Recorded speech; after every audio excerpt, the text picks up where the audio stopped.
Gjeografia kuranore. Të dhëna natyrore dhe gjeografike. Falënderimi takon Allahut, Zotit të gjitha botrave. Paqja dhe shpëtimi qoftë mbi dërguarin ton Muhammedin alayhis salam, familjen, shokët dhe ata që ndjekin rrugën e tij deri të jetë jeta. Si mund të sjellim argumente mbi fenë islame atyre të cilët nuk e flasin gjuhën arabe dhe nuk e njohin mrekullinë gjuhësore të Kuranit në origjinalin e tij në gjuhën arabe?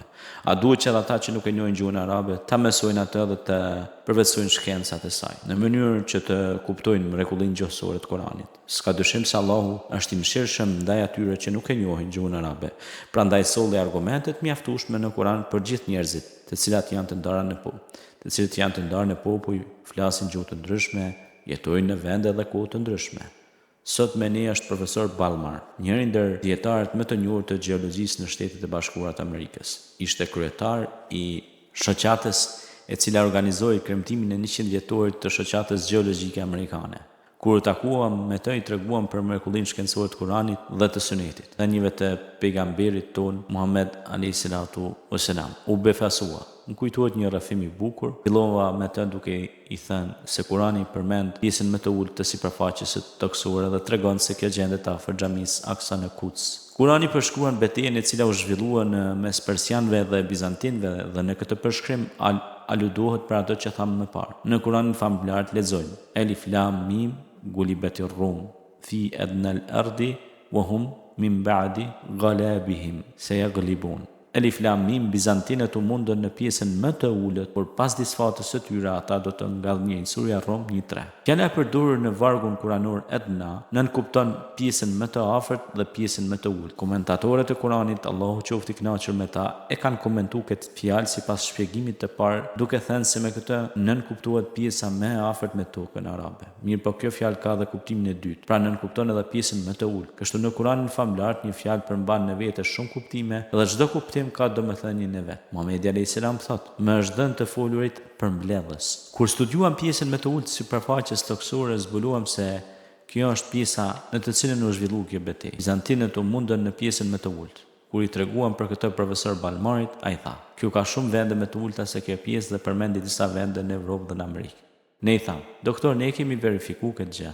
Ai kishte globin në cilin ishin shënuar vendet më të larta dhe më të ulta toksore. Pastaj ai tha se kjo gjë është e lehtë, se ky glob na tregon vendet më të ulta dhe rrotulloi globin që ta shihnim atë pjesë rreth xhamisë Aqsa në Quds.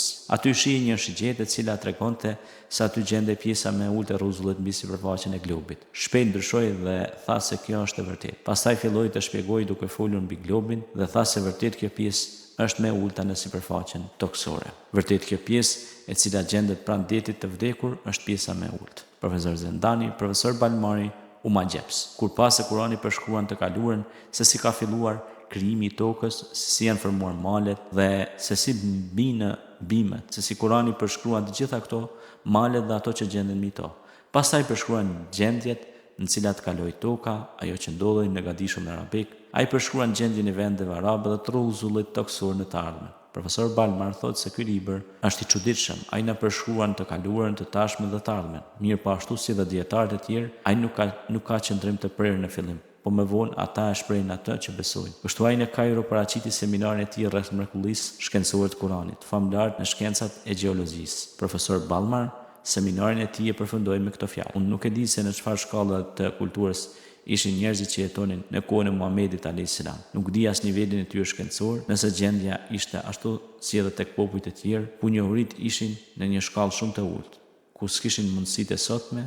S'ka dyshim se këto njohuri të cilat ne i lexojmë sot në Kur'an janë dritë nga dia e Allahut, të cilin Allahu ja shpalli Muhamedit alayhis salam." Ai përfundoi duke thënë: "Jam marrë me studimin e historisë së hershme të lindjes së mesme dhe nuk kam hasur dhëna të tilla dhe përderisa në atë kohë s'kishte kësaj të dhëna, ky fakt na forcon bindjen se Allahu nëpërmjet Muhamedit alayhis salam dërgoi pak dije nga dija vet, të cilën në kohët e fundit po e zbulon shkenca moderne. Ne do të vazhdojmë të merremi me aspektin gjeologjik në Kur'an." Kështu përfundon profesor Balmar. Ky është një prej dietarëve më të njohur të gjeologjisë sot në Shtetet e Bashkuara të Amerikës. Ai është këmbgulës që të pranojë të vërtetën, ta paraqesë atë dhe ta shpjegojë, por ka nevojë për një që t'ia tregojë të vërtetën. Në perëndim dhe lindje u zhvillua një luftë e pandërprerë mes religionit dhe shkencës. Kjo patjetër duhet të ndodhte sepse të gjitha religionet e mëparshme u shtrembëruan dhe u devijuan. Prandaj Allahu i madhruar ja shpalli Muhamedit a.s. Kur'anin që të përmirësojë atë që u shtrembrua dhe u devijua më parë nga dora e njeriu. Ndoshta dikush pyet,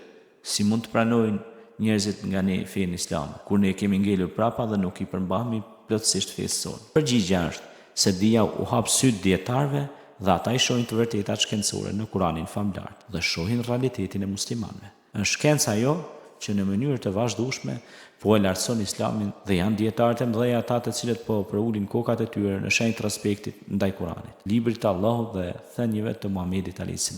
Njerëzit të cilët Allahu i krijoi me natyrë të pastër mund të jenë të qetë vetëm duke besuar në fenë e vërtetë.